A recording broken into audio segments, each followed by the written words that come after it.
Cheers and hello, everyone. Welcome to a special edition of Texas on Tap featuring Clay Hollis's new single, Regular Guy. After that, you'll hear the podcast interview with John Dickson from Steamboat. You're going to see it kind of gets cut off because I lost track of time. I let time get by and we were talking so much. So just kind of understand it's kind of gets a little rough at the end. So a lot of good stuff coming up right here on Texas Toast Podcast. Let's go.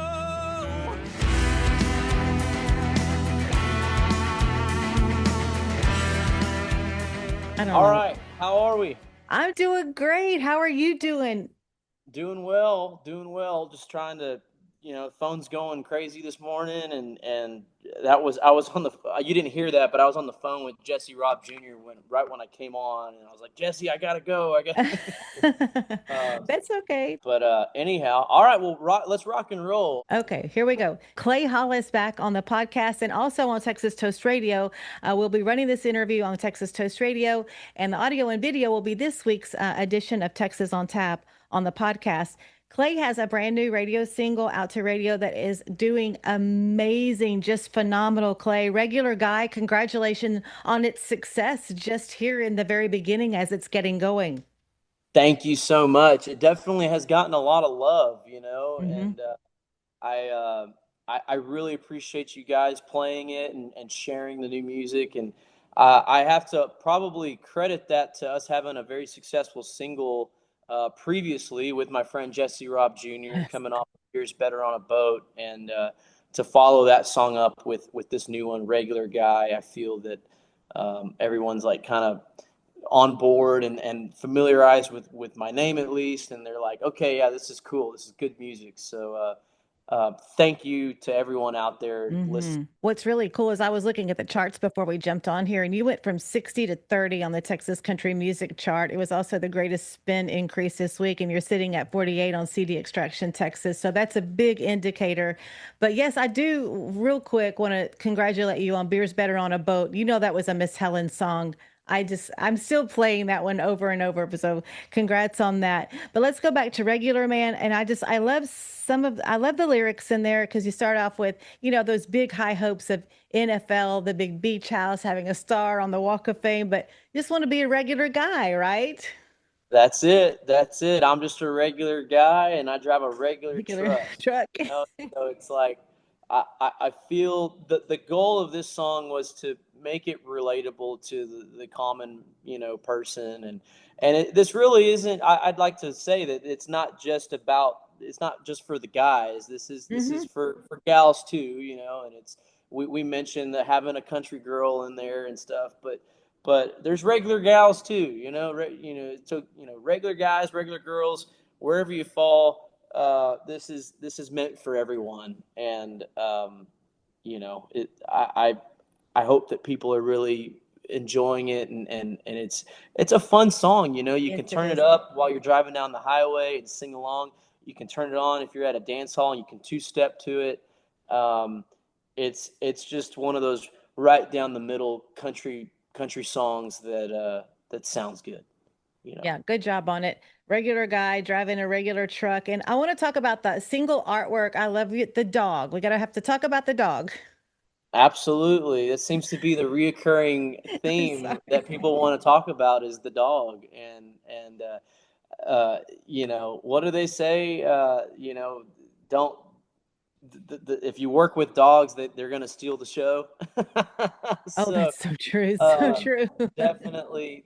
That's Blue. That's my dog, Blue. He's a 9-year-old Australian Shepherd, and he's a good boy. He really is. He doesn't come out to shows with me as often as I'd like because he unfortunately he suffers from like some anxiety, people anxiety, and he gets stage fright as well.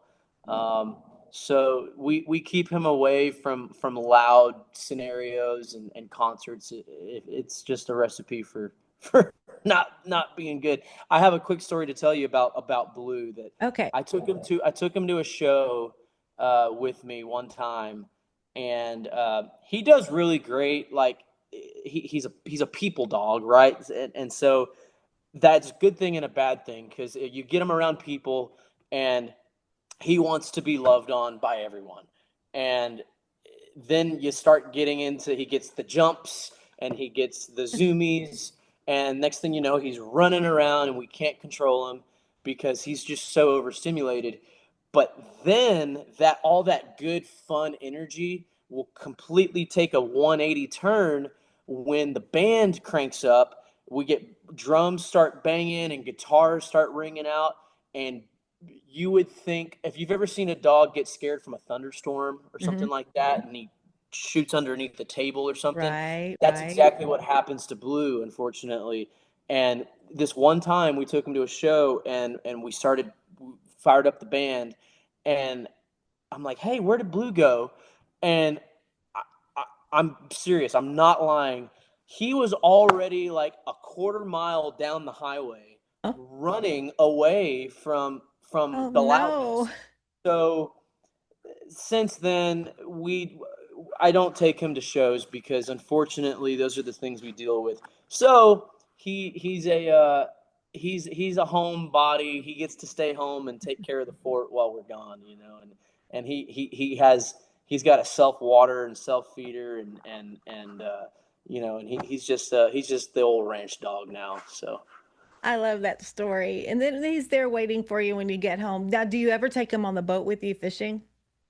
I've taken him down to the coast before. He's never set foot on the boat, but he does love the water, and we'll go run the beach and stuff like that. He does enjoy that. Yeah. But speaking of going out and doing some traveling, you've got some good shows coming up. I noticed 4th of July, you're going to be in Port Aransas. Yes. Yeah. It's our second year to do Port Aransas and for Fourth of July. Uh, awesome venue. It's called the Sip Yard. Some friends of mine opened it up last summer, and it's a great music venue in Port Aransas. And yeah, so that'll be the place to be for Fourth of July, and we're kind of playing a little bit all over. I think we're in Houston this coming weekend, and we're all over, just Hmm. bopping around Texas. We'll hit North Texas, West Texas, East Texas a little bit. There's still a lot of places we need to visit, but it's we're just staying as busy as possible. One of my favorite places, becoming one of my favorite places, is Rhinestone Saloon. I see you're going to be playing there in the Stockyards. I was just there. We were just there last week for the industry awards. It's a fun one for sure. I love Fort Worth. My brother just moved to Fort Worth, so now I have a Nice. reason to kind of get up there more so than not. So You are so lucky because it's like, you know how salty I am and how coastal I am, but it's so hard because it's like there's something about going to Fort Worth and those stockyards that just like I have a bond with that place, if that makes any sense. But absolutely. anyway, you're on the top of my list, Clay, and thank you so much for taking the time to visit with me. And we've got the single on Texas Toast Radio. This is our Texas on Tap episode, and always supporting you anytime you want to come by and visit. All you have to do is just say the word. We'll get you on. Thank you so much, Clay. Thank you so much for having me, and good luck with the fishing this summer. Yes, thanks so much, and good luck with everything you're doing. And we'll be keeping up with you. Thanks, Clay. Thanks.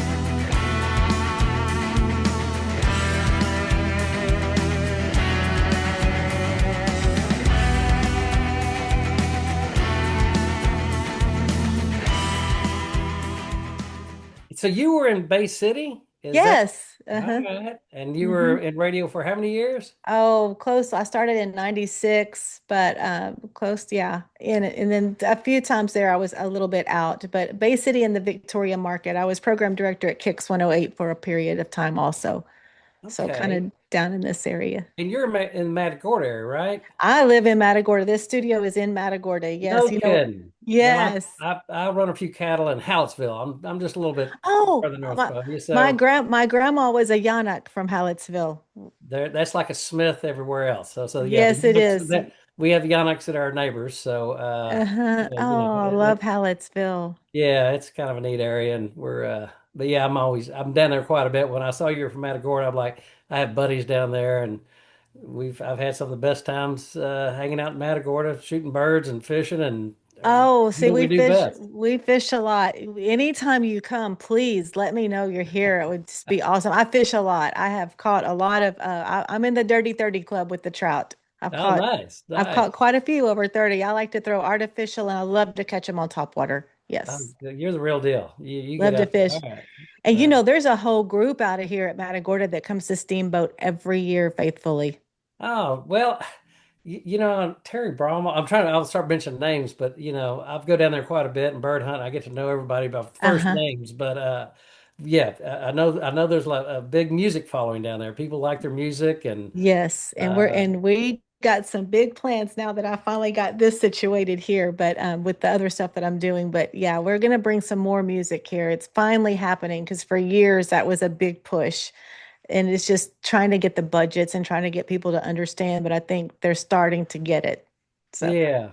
Well, I know we did some shows. I did a show down in Victoria. I forgot back in the day. Was Steve Kaufman, do you remember that oh, I name? remember Steve Kaufman. Yes, with yes, what was the Yeah. name of Texas? No, no, he wasn't Texas Thunder. He The was. Texas Thunder's up in our in That was in Hallettsville. Hallettsville. That was, but I do remember Kaufman. What was the name of that station? That's a good one. Gosh, shame on me. He did an incredible job with bringing the new Hmm. Texas music to that scene, and he was so passionate about it. And I was so glad. We did a Pat Green show down there on I forgot it, one of the VFW halls or something like that back in the early days, and it was Texas Mix. That's what it was. Texas yeah, that Mix. sounds right. Yes, But yes. he had a strong following, but He he did. was on the cutting edge, and he was like I said, I really enjoyed it. And Texas Thunder, they used to be on the town square in Hallettsville. Yes. Ethan Bartels, I guess. Yes, Ethan, Ethan. I remember Ethan. I'd go Yes. down there with some beers and go sit down and watch him See. broadcast and pick music. And I was like, and that's not my field, but I love music. I love, Hmm. and Hmm. they support the music scene. But Oh, yes. and on that, listen, I appreciate what you guys do. The podcast you guys do on exposing and talking to all these artists, a lot of them that have performed at Music Fest. Hmm. It's a tremendous help to all those guys and ladies that are out there doing it the non-traditional way. And Yes. y'all are a voice for them and help them out. And I think that's just, I feel like we all need to stick together because sometimes depends on what the trend is on the national level in Nashville. And I don't want to knock anything, but I'm just I saying know. we Hmm. all have got to, do our part, and y'all are definitely doing a part to educate people and expose this music. So I thank you because it obviously helps what we do and helps us to help the artists. So I've watched some of your podcasts and they're great. That is what our industry is all about, is everybody picking each other up and helping each other. And so you sent me over these notes. So I do want to go ahead and welcome John Dickson to the podcast, to Texas Toast Podcast, founder of Steamboat Music Fest at Steamboat. 40-year anniversary is going to be this year. It's going to go on January 5th through the 10th in 2026. And 23 years in a row, it's been sold out. Everybody knows the tradition of Music Fest and how important it is to so many fans, musicians, people in the industry, people that love to ski, people that love to go there. But I want to back up. I was reading over some of the notes that you sent over, and I love the notes about 1986, the first Music Fest outdoor show, and they called you crazy. Well, us Texans, we've got to do something Yeah, outside. I mean, you can't stay inside. You got to do your yard games. exactly. Just sitting out. But yeah, and we didn't know any better. We were like, yeah, a bunch of Texas folks are going to come up. We're going to do an outdoor show. And yeah, the locals, the Colorado people were like, no, nobody does that. And I'm like, Hmm. well, we're going to. They says, well, you can't. The weather's too cold or whatever. I said, well, we'll have plenty of beer and keep everybody warm. And yeah, we did it. And I remember the band we had out on a deck. This was in Crested Butte. It wasn't Steamboat, and it was on an outdoor deck, and it was snowing. There was a guy playing a saxophone. His lips were sticking to the reed where Oh my it was so gosh. cold, and I think there was a light shock that the guitar player was getting because the snow was coming down. And I said, and I said, do we need to stop? He said, heck no, we're having a blast. So, they just played the music to everybody skiing down the mountain, and it was kind of like, and the locals like, oh, this can be done. We Wow. did it every year since. And yeah, it's elevated now. You have in Steamboat, we have a major large outdoor stage. Hmm. And what I like about it is just the most unique setting of any, performance there is on, anywhere in the world. You're outdoors, you got people skiing behind you and people ski down to the concert. It's really a cool deal. But yeah, it was really questionable. And then the locals and the Colorado people started doing outdoor concerts through the winters. So Hmm. it's Hmm. kind of a thing now. So yeah, I was glad to do it. And it was kind of out of being a little naive to what we were going to be faced with. And since then, we do have propane heaters. We didn't have those back then. We didn't think about, oh, we need to have the heaters and stuff, but it worked out and it was fun. And like I said, we have some of the biggest concerts at the base of the mountain in Steamboat outdoors during the middle of the day. So Hmm. it's kind of fun too. As a skier, it's kind of fun when you can ski in the morning and ski right down to the concert, grab a beer and listen to some great music, and then you turn around and get back on the gondola and go back up again. Wow, great music and so many artists that have touched that festival and come through there. It's like I look, we have the list here. We could just go on and on about those, but what does that feel like after 40 years to go back and look at that list and look at these memories and think, wow. You know, I didn't realize it at the time what was going on, and the wonderful artists I get to work with and the wonderful people I get to meet. That's one of the real perks to this job is get to meet the people behind the music you love. Hmm. Uh, but as I look at that list it takes me back to some of these places, how and I can visualize, their first performance at the festival Hmm. or whatever. But it's been really, and a lot of them have come back to the festival for years. But it's a bit surreal, especially a lot of the artists that are no longer with us, sadly. The Guy Clarks and the Leon Russells. I mean, all versions of, Hmm. all different styles of music. But the fact that we got to have them on the festival, and so many people get to see them at MusicFest or one of the events I've produced. It's really special. Personally, it's really a joy to know that people got to experience, and I had a little bit to do with that to expand. Somebody that's never seen Guy Clark, sit there and tell a story behind one of his great songs, and the fact that I helped be a part of that's really special. And to see people having a good time, that's what it's all about. So special, so special. So when you first, well, before you got into this whole music fest and Steamboat, you were already working in Texas music. I want to talk about kind of your background that kind of got you into doing this. I guess it was in the late 80s. I was fresh out of college and I was already doing events in colleges, usually in San Marcos, Austin, College Station, Denton, smaller shows and stuff like that. And then, Robert Earl Keen, Jack Ingram, started working with those guys in the early 90s. Robert Earl and Jerry Jeff Walker, just because that was my passion. That was the kind of music I listened to.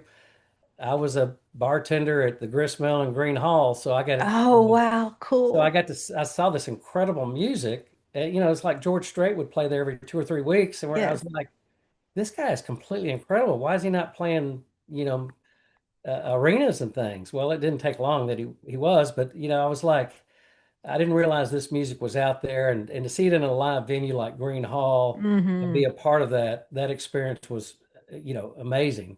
Um, so yeah, I just kind of I've watched that. It really inspired me to want to do shows and take shows into the college markets. Hmm. And I was doing a lot of spring break stuff for college markets and stuff like that. And I said, well, let's try Jerry Jeff Walker and Robert O'Keen, and started in smaller venues. And then College Station had just put in a new venue called Wolfpen Creek Amphitheater. Back then it held about 10,000 people, so that was a real major jump to try to get into that. But I started producing those type shows, and it was really, we were doing the bar shows also for the younger artists. Um, there was a music series I did start, co-produced on 6th Street called the Outlaw Thursdays, and it was really an interesting time in music because we were able to get Willie Nelson, Merle Haggard, John Conley, Hmm. Jerry Jeff Walker in a bar on 6th Street that holds 1,000, well, about 1,400 people. That music was not being paid attention to, and I was like, Wow. and there was some great music on the radio at the time, and that was the only way you could get the music. Hmm. But I was like, we can't let these guys be put to the side. I said we hired these. We did it every Thursday night. It was really geared toward the college market, and we found Corey Morrow sitting down at a piano bar playing a guitar, and I said, "Hey, this guy's got some great writings." And I said, "Hey, so I approached Corey, and he was, I think he wasn't finished with college." And I said, "Hey, do you want to open up for Willie and Merle and all those guys?" And yeah, well, we were still in So kind of cool. the learning curve of everything, but we did those shows, and it really, then Corey, I think he had Pat Green. He said, "Hey, I got a buddy from Tech that, hey, you mind if he gets on the stage with us?" I said, "No, let's Hmm. have fun." Hmm. And then I started doing more shows with the Roger Krager and Dub Miller back in those days, and Hmm. there was a lot of good music out there. The Great Divide. I remember Robert Earl Keen said, Yes. "Hey, I'm going to do I want to do this show with you down at the Wolfpen Creek Amphitheater, but I want the Great Divide to open up." And I hadn't heard of them, and I hadn't met Mike McClure, those guys, Uh-huh. Uh-huh. and they came in. I'm like, "Oh my gosh, this music is out there." But you didn't hear it. Back then the only way we had access to it was music was on the radio. And so there was a whole scene out there. Now, you'd see it at Green Hall, you'd see it at some of the other great floors, for areas up here. You saw Yes, it at some of those stores, but places, but it was word of mouth and flyers. it But was. Absolutely. Hmm. yeah, you remember those days, and it Oh, was. I do. And so as I got involved with all those guys and started meeting all the younger guys, and I just saw their demeanor and how supportive they were of each other, and how this is for the greater good of everything. They would bring other people on the stage. We'd have a sold out venue, but yet they'd take 10 minutes to bring an artist that nobody knew and have them sing a song with them. I said, that is really noble and honorable to bring in somebody. This is your spot. You're in the spotlight, but you would bring somebody else up. Hmm. I'm like, I want to be part of this scene. And I had been, but I liked the whole thing. And that's pretty much the way it is still to this day. Yes. And so I think with them I had the ski trip was already going on. We had music involved with it, but we had infused this style of Texas music into it. And I asked these guys, I said, "Hey, come on up. I've got 1,500, 2,000 college age students that are on this trip. Play your original music, play some covers. Let's Hmm. see if we can," because these were people from several different states that were coming together. Hmm. And as Roger Krager was one of the first artists that got on the stage, and he knocked it out of the park. And soon to follow that was Corey Morrow and Pat Green and Crossney Ragweed, Oh Jason my Boland. God. The Oh, list goes on, and we just had yes. more fun with it. And um, it was interesting those days because the music had not expanded outside of really Texas or Oklahoma. Hmm. So when Hmm. these bands drove to Steamboat, there were no gigs in between. They played That's their final right. gig in That's Texas or right. Oklahoma, and then to head to Steamboat. And as soon as they finished Steamboat, had to head back to Texas or Hmm. Oklahoma. So it was tough on everybody, but we were having the time of our life, still are. So Hmm. Hmm. that's kind of how the Texas music got involved with the Nice. Music Fest. And like I said, the Music Fest has always involved music and Texas music, but as we define it today, we kind of consider ourselves one of the first festivals that had it was all Texas music. Absolutely. There was nothing Yes. like it in the day, and Hmm. what for many years. So Hmm. that was it was kind of a joke. One of the best Texas music festivals happens in Colorado. So Yes, it does. Absolutely. Absolutely. It's just, oh, it's remarkable. So then you also formed Dickson Productions. I guess that was something that was needed to do as things started growing and you really started amping up your festival. Yeah, it wasn't about putting my name on something, but it was back in the early days, even before the Music Fest was started. I was doing spring break trips and events in my college town. But the spring break trips, there were a lot of companies that were coming into these college markets and promising everybody the world and delivering half of Yes. it and whatever else. And I watched this as a young, before I even got in the business. I was like, well, wow, they would go get there. They get thousands of people to go to, go to places with them. And then they had to change the name of their business because they really didn't deliver and they didn't have a good reputation. I said, well, I'm going to get involved in this business. I'll call it Dixon Productions because I'm not going anywhere. Can't change the name. And when I walk down the campus, I'm going to treat people like I want to be treated. Have you ever wondered how artists like Treaty Oak Revival, Red Clay Strays, and Aaron Watson maintain the high quality and high demand for their merchandise? CH Lone Star Promo is the answer. Created in Texas to serve Texas artists, and they're currently offering 15% off on all merch orders from musicians. Visit chlonestarpromo.com to get started and tell them Texas Toast sent you. Hey everybody, this is Bree Bagwell with OnlyVans Podcast, and I want to point you in the right direction for content creation. My friends at Release Rocket Media are the best, Shelton and Ryan. They can do any sort of videos you want. They do all the audio, all the editing, stuff that I hate to do, they just do it for you. So if you're an artist or a business, it can be anything and you need content creation, trust me, Release Rocket is your go-to, releaserocketmedia.com. And it was a challenge at first because you had all these companies promising the world to everybody, and nobody Of knew. course. Yeah. Yeah, it was a challenge. So I said, "Hey, here's what we're going to deliver, and my name's on this. I'm going to deliver it. I Hmm. still have to come to this campus as a student." So that's in the general sense. That's how the Dickson Productions name got on it because I'm going to stand behind the name. I want to make sure the name, represents itself and be proud of the Dickson name. So, and when your name's on it, you pay attention.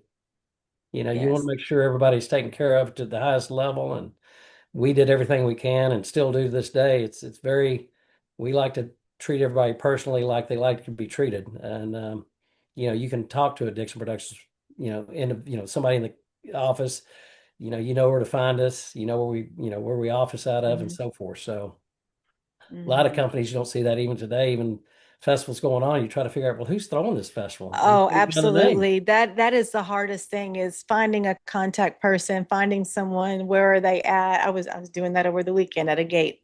Just need to find out where I need to go, you know. Yes, I know what you're saying. So true. Well, yeah, we want to be out there. We want to be the face, Hmm. be able to talk to people. We love to talk to people. And, you've got to know who's coming on your festivals and get to know them. They get to know you. So, I don't know. I don't understand that other side of people not putting their name on you got to stand up for who you are and Hmm. have a reputation for either putting on a good festival and making it better. Oh, I like that. I like that. One thing that I did learn with the notes, and of course, not having been able to come to Steamboat to the Music Fest ever, what I thought was really intriguing is the name of venues that you have that are there at Music Fest. I love that.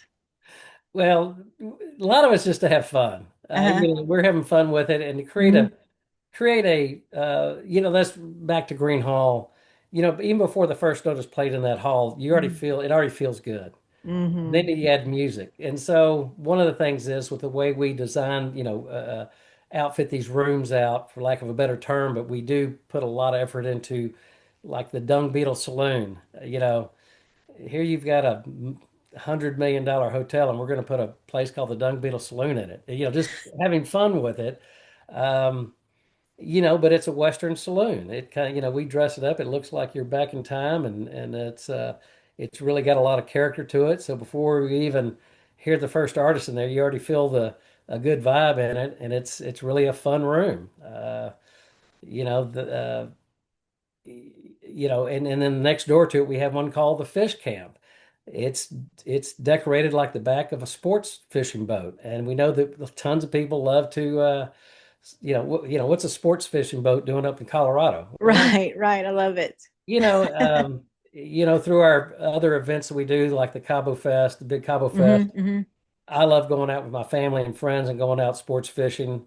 I Hmm. notice every time we're out there, we're having a great time. The music's turned up loud. You got a cold beer and you're doing something together. And I'm like, there's music always involved. And I said, well, let's just take that experience and do it in Steamboat. So yeah, and that's the other thing. There's 10 different stages in Steamboat, and they all have a different Wow. feel to them and a different vibe. Some of them are the big dance hall, and then you've got the party rooms. You've got a Hmm. roadhouse that's just pretty good rock and roll and just a good old roadhouse vibe, good bar. You've got the sunset, the Stoker sunsets where you're on top of the mountain at 10,000 feet. And the backdrop is you're watching the sunset over the mountains and you got Wow. music playing, acoustic style set. Oh gosh, stop. So yeah, That's well, I'm just, amazing. it depends on what you want to experience that day. Oh, Maybe it's the artist or beautiful. the vibe of the room, but you have, Uh-huh. if you really want to go, have a big party and you go to the tent, go to the Timber and Torch, or you want to do something chill. We've got a matinee at the Grand Ballroom where Wade Bowen's hosting he's got the stage in the center of the room, and it's kind of like you're sitting in his living room. There's Hmm. couches, and they're just sitting there trading songs and telling stories behind the songs. So you've got Yes. anything you Nice. want to experience, and it's really, there's something there for everyone. So when you transition from each year, and I'm sure you have to regroup and you start planning, but I'm thinking about you were talking about all the different stages, and as we're talking about all the different rooms and how the musicians come together. How do you get all of the talent together and the musicians? Like, I know that you probably have submissions up to here, but over the years you've done so good because obviously the ones that have made names for themselves and the ones that have really done good they have come through Steamboat at some point.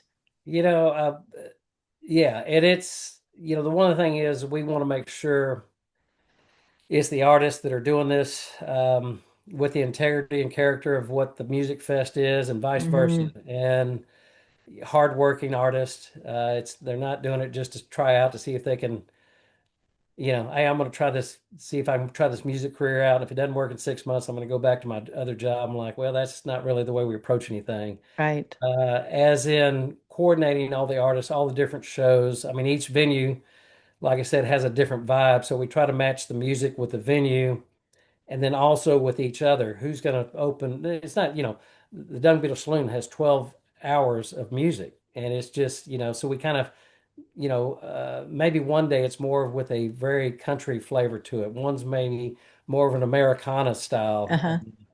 One's more of a singer-songwriter perspective, and we'll have 2 or 3 hours of those type artists come in one after another. And you know uh we'll have some of the top artists come in. Cody Johnson played that room, Hmm. shared, Hmm. and then later on that evening he's playing the big tent to 4,000 people. Yeah. So you get to see both sides of that artist. That was one of the, Wow. you get to see the Cody Johnson tell a story about his songs and who he is. And sometimes people interact from the crowd and say, hey, well, why did you do that? Or where, what do so it's really that personal thing. And then it really drives people to go like, oh, wow, they may not be aware of an artist, maybe not so much as Cody Johnson, but another artist that they hadn't really dialed in on. They see him in these smaller rooms, and they says, "Well, by the way, we're playing the ballroom with the Hmm. full band." It drives them to go Nice. see him because now they know the story behind them and their music. As in orchestrating all of the different venues, it's a puzzle. It's a Hmm. tough one, but I pay really close attention to that to make sure it has a good flow to it. It's enjoyable. The artists complement each other. They can be different styles of music, but there's something that complements each other. Hmm. Hmm. And so the fans that stick around from one artist to the other, now people can get up and leave and go to the other venues at any time. There's 10 venues within walking distance of each That's other. amazing. So you just Wow. walk around and said, okay, well, I'm going to go see this show, and then I'm going to walk and go see another one. And that's the joy, that's the fun part of it. Oh. Uh, the one complaint we do get and have, it's probably one of the best complaints a festival could get, is somebody says, hey, you got too much music going on, too much good music going on at the same time, and I can't see all three of them at the same time. And I said, well, that's a good problem, That is a and good that's what problem. you can't experience the whole festival in one year. That's impossible. True. It sounds like it. Yes. You can be walking the whole time, but you're not going to catch every artist. And there's over 200 hours of music. It's a lot of music. Wow. Well, I So. know that the fans love the Music Fest and love coming to Steamboat, and so many of them make it their tradition every year going there. And I do know that one of the things that you do with Music Fest is you have a way to where the people that make it, some people that every year they're going to be there, where they can go ahead and start purchasing or pre-reserving their tickets and their spots for the next year. Yeah, it was about 25 years ago. There was attendee that I got to know because he'd been on the trip quite a few times, and he called me and says, "Hey, you sold out. And I didn't even get to reserve my room. This would be my 10th year to go." And I was like, "Well, we can't let that happen. I mean, these are loyal people that want to be a part of it." I said, "You know what? We're going to start what we call a pre-reservation system. So the people that are on the trip can sign up to have first rights to the rooms for the following year." Um, and that's kind of where the pre-reservations thing started. it really took a hold really quick because then we had to Mm-hmm. cease the amount of people that could do the pre-res.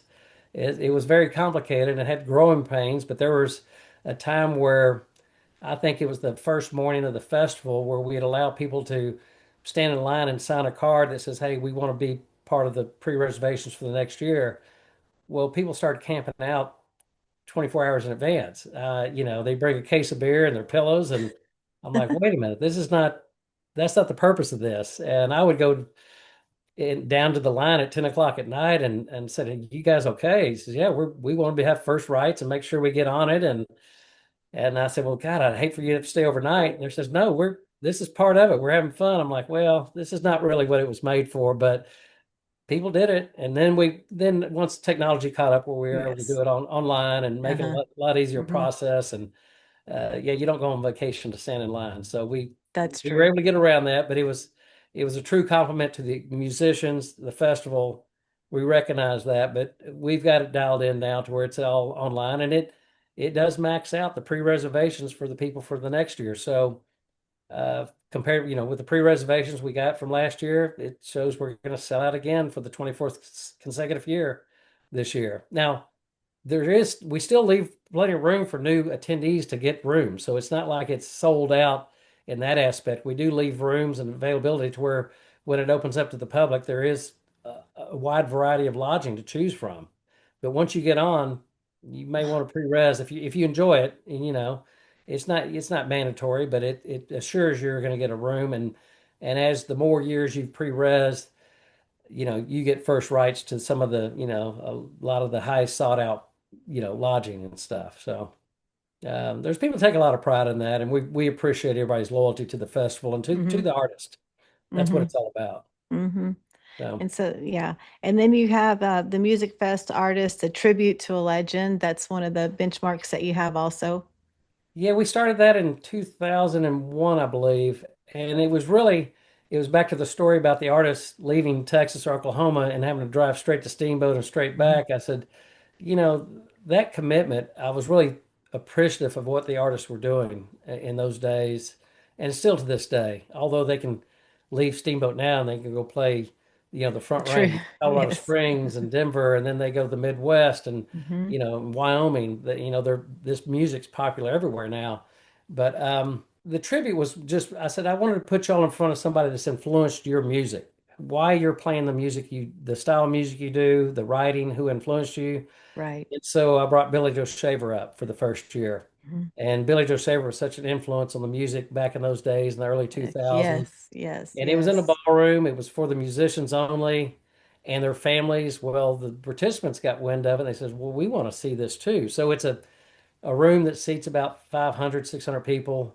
And, then the artist got up to were able to perform in front of Billy Joe Shaver. Billy Joe Shaver is sitting on the front row.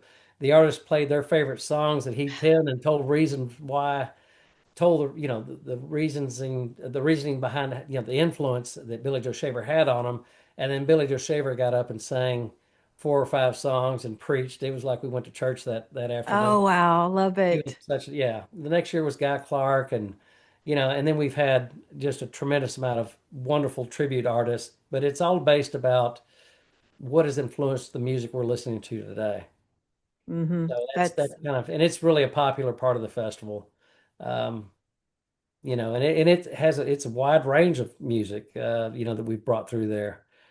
Johnny Gimble, a fiddle player in Bob yes. Wills and Texas Playboys. We did a tribute to him, but I did that kind of to honor all the fiddle players on the mountain. And, when all the fiddle players are up on stage, there's about, I don't know, 12 or 15 of them. And Johnny Gimble's up there and Ooh. they're playing Faded Love. And he's pointing at each one of them to take the lead. It was like, Oh, it was wow. just such an incredible moment. And, it meant so much to those musicians and so forth. So, it's a very, uh, unique tribute type deal. There's, it is all about what has influenced the music we hear today. Yes. I love talking about all this stuff like this. And then also talking about this, it has my curiosity up. The founding of the Wright Avenue Records per Robert O'Keefe's request. That's something I did not know about. I'm learning a lot with this. Well, I didn't want to insult anybody. it's by giving a little cheat sheet, but there's so many stories and so many things. But Yes, with Robert yes. Earl Keen, we were doing a tribute to Robert Earl Keen in 2009. And I had worked with him, like I said, since the early 90s. And we've known each other through outside of the Music Fest. And he says, why don't you record this? I'm like, well, we do record all the tributes, but not for releasing. He says, well, we'll do this for releasing because I'm in between labels. Put this on your own record label. I'm like, well, I didn't want to tell him I don't have a record label. I don't know. And I had no intention of going into the record label business, but I said, you know what? I'll research some of the top cool, authentic record labels at the time. So I reached out to them and said, hey, we're looking to record this. We'll put it on your label. I said, send me the contract of what it looks like, what the artists get paid. And when I got these contracts, I'm like, wait, you're not doing any help to these artists. This is all about you and yourself. And it wasn't about compensating the artists for performing or giving them royalties. And it was really a shocking for somebody that'd been in the music for quite a few years, a couple of decades by then. I didn't realize, and I'd heard about it, but how Hmm. one-sided those recording contracts are. So lo and behold, Robert knew what he's talking about. We dove in and we started a record label. And I had Robert and the other artists look it over to say, hey, are y'all okay with this? To make it sure it's fair to us for what we're doing to produce it. It's fair to you for recording your songs. And that's pretty much the start of Right Avenue Records. And it's more about, we're not looking to go into the record release business and so forth, but we Right. need a platform that we could record these special shows and get them out there. And I will say this, that's the Undone CD. It's called Hmm. Undone. And it still sells really, it's probably one of the most consistent selling uh, records of its time. It was released in 2009 and we did it through 30 Tigers, which releases the Yes. music and Hmm. distributes it. And they've commented that this thing has stayed consistent over all these years and it still does today. And I love it when I turn on one of my music sources and I hear some of the songs still being played from it. And they were Hmm. really, it was a one cut deal too. It was not a polished Right. recording. I said, I want this to have the feel of live with even, the mistakes that are made in it, Hmm. and Hmm. there's mistakes in the recording, but these artists are so professional and so good. It takes a special ear to hear it, but it was all about the capturing it live. It was not to make it glossy or fancy or anything. So it's one of my favorite recordings, and we've since done a few more since. We're going to be releasing the Reckless Kelly tribute. That'll come out. I think it's set for August, and so that will Wow. be Cool. released. Back in the day with back when you had CDs and albums, we would do Hmm. that. Now it'll be real, for downloads and stuff like that. So Hmm. yeah, I've got a team working on that. So I was glad to be a part of that, and it's something that complements the artist, and it's fair to everyone that's involved. Great project. So the tagline, story behind Get Real tagline. Get real. What that was when back in the 90s and everything was kind of fluffy and really weird. The music you were listening on the radio, as you know, was just kind of, I mean, I don't want to sit there, not all music was bad in the 90s, but there was this, that was when they just had the template for a songwriting group and it was just really weird. I said, y'all need to get real. And that's what we just put on. That's what the Music Fest was about. It was about, the artists that were performing on it weren't writing a song that was supposed to be 3 minutes and 20 seconds, so it fit in a radio slot. That's, they sang a song about their personal experiences.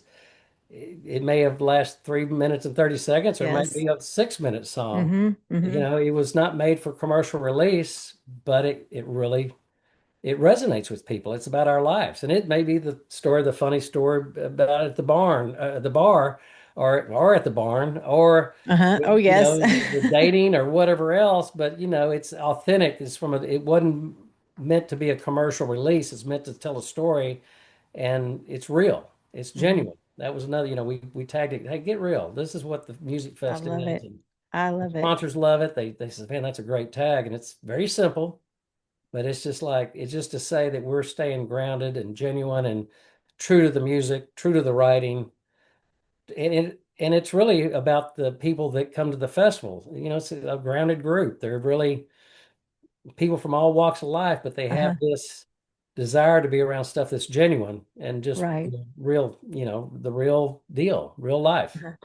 Wow, love it.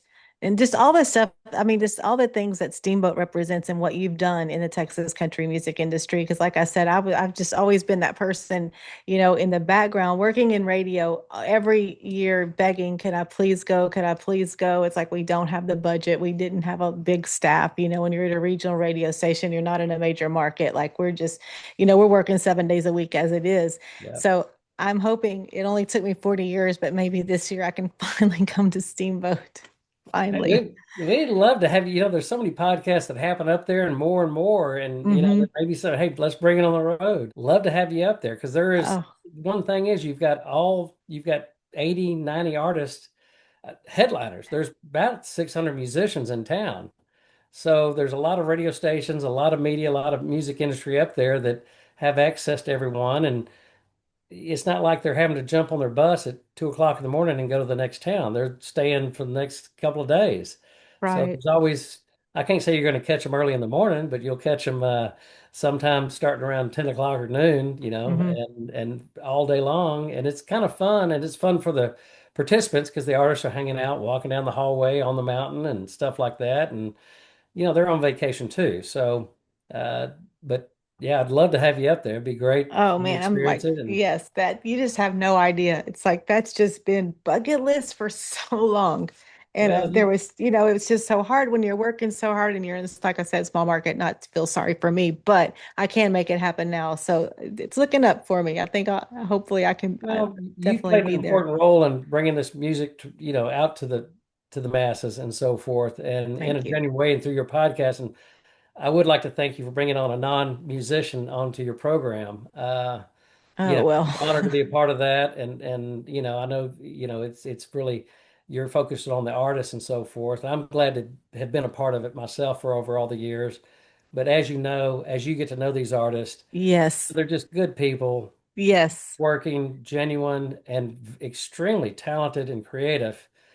And to be able to help them out and I think you share the same sentiment on that, is Mm-hmm. it's a Mm-hmm. joy to help we all have to help each other out, but it's, We do. We we got to do. bring these guys and ladies up to the forefront and where the commercial machine's not so behind it. And they're not looking for that because it's genuine, Hmm. it's real. Yes, So yes. So the 40th anniversary coming up, and any details on, I guess people can go to the website to start researching for their tickets and their lodging and all that. yeah, the key, go to the website and sign on to the newsletters so that we Okay, can keep you up to date on okay. when the trip goes on sale, who's performing, all the things that are going on. Yes, 40th is going to be a special year. We have a few special surprises that we're going to do up there. That's I what mean, I bet. Yes. well, we're going to have fun. We're going to bring some throwback stuff. We're going to have a lot of fun. That's what it's all about.